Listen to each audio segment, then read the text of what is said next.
So a few more questions here. Kara wants to know, what are your tricks from helping someone overcome anticipation, crushing the grip and trigger as the shot breaks, and pushing the gun down hard at the shot? So very common. Yep. This is the most common aspect, especially for newer shooters. And a lot of it is, especially if they do a ton of dry fire, but they're out of balance in how much live fire they incorporate, right? So a lot of it is we have to subject ourselves to the recoil impulse, right? It's going to take inoculation to it in order to fix it. Like, you can't tell somebody to not move the gun when they're pressing the trigger. I distracted you with the comment. Sorry. and they're distracted with moving the gun around, and they can't help it. The gun going off is it's unnatural, right? We are not born out of the womb with a tendency to disregard our own safety because an explosion is happening 18 inches in front of our face, right? So because of that, we develop an emotional tendency to the trigger, or an emotional habits, right? Or we get emotional about the gun going off. I hear it all the time. Guys are like, I'm not emotional about it. Well, you are. You're pressing the trigger with some sort of emotion. This gun is going to go off and it's going to do this. I need to react or counter what that gun's going to do. So therefore, I don't want it to recoil. So I'm going to press the trigger and I'm going to push the gun down hard when it happens. And the first thing we have to tell people, or one of the biggest things that I have found to really help with that, is removing emotion from the trigger press, right? How do you do that? I always ask people, well, a lot of it is you kind of have to be their therapist a little bit. So a lot of it is you ask them, hey, every single time you press that trigger, has that gun one time came back and slapped you in the face? Well, no. Has it ever hurt you in any way from this side of the pistol? And they go, no. Then why are you treating it like it's going to? And they go, wow, I really don't know about it. I'm like, I want you to detach yourself from any emotion at all. Like, when you dry fire the gun, and like a lot of times I'll empty the pistol for them and I'll put the gun back in their hand and have them dry fire. And I was like, okay, I want you to press the trigger and dry fire. And of course they know then the gun is empty. So there's zero emotional attachment to that shot. And guess what happens? They press the trigger, the gun doesn't move. Everything is great. And then, so I get a little sneaky with them. So sometimes then I'll rack the gun again, but then I'll install the magazine just in the bottom of the pistol. And so sometimes that immediately triggers them to thinking, oh God, the gun is loaded. And so then sometimes you'll immediately see them press the trigger again. If they're smarter than you on that, they'll go, ha, ha, ha, I know what you're trying to do. And they'll press the trigger and a nice smooth press again. That's great.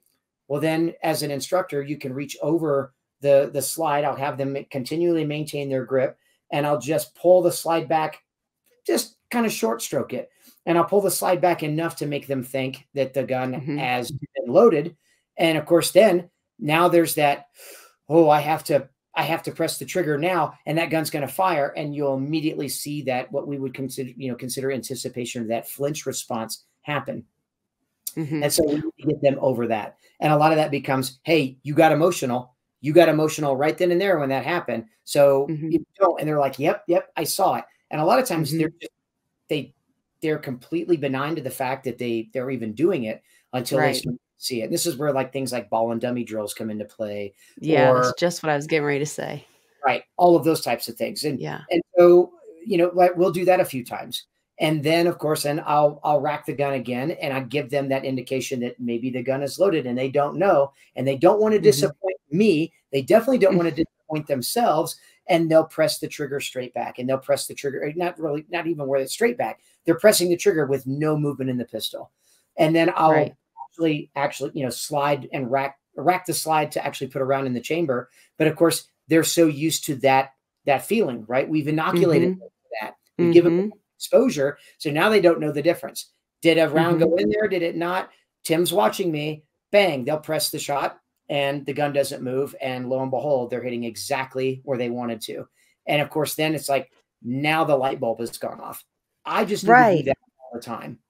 Yeah, the light bulb, I've noticed that. You can tell them and tell them in different ways, but until they experience it and feel it and catch themselves doing it, Mhm. does the light bulb go off and they go, "Oh," and then they can slowly start to solve that problem themselves almost because they know Right. what right and wrong feels like, so to speak, and so then they can replicate how they're supposed to do it Sure. rather There's than another but they there's have to be another aware of it first, that's the there's thing. kind of another therapy trick that I use here too, right? So a lot of times with this, I'll ask them, and I kind of stop the whole class and I'll ask folks, I'm like, hey, so if we're really trying to isolate that trigger, we need to ask the gun to fire, not tell the gun to fire. And telling the gun Mhm, to fire invokes pressure. It invokes anticipation, right? So mhm. I kind of joke with folks, and I'll generally find somebody, especially a husband and wife that might be in the class together. I'll be like, "You guys are married, right?" Or I'll ask, "Hey, by a show of hands, who here is married, has a significant other, boyfriend, girlfriend, right?" And everybody like, "Oh yeah, yeah," they raise their hand. I'm like, "Cool." The fact that everybody is still standing here alive facing me right now tells me that your significant other, you've probably done a pretty darn good job if you got a successful relationship of asking that person to do something for you versus telling your significant other what to do. And a lot of times you'll get snickers from, from people, wives will laugh about their husbands, or their husbands will be like, "Oh man, you don't know my wife very well." And I'm like, "No, but seriously, think about it. Like if you came home at a hard day's work, as the husband, and you demanded your wife fix you dinner, would she do it?" And some guys would be like, "No, not at all." And I'm like, "Okay." And then others guys be like, "Yeah, she'd do it." I'm like, "Yeah, but I'll bet you wouldn't like what she made you for dinner that day, right?" And they're like, "Oh yeah, You might wanna exactly." be careful. I said, "You got to treat the gun the exact same way. The relationship you have to have with the pistol is no different." Mhm. Meaning that trigger needs to be just it's the asking switch. It's not the telling switch.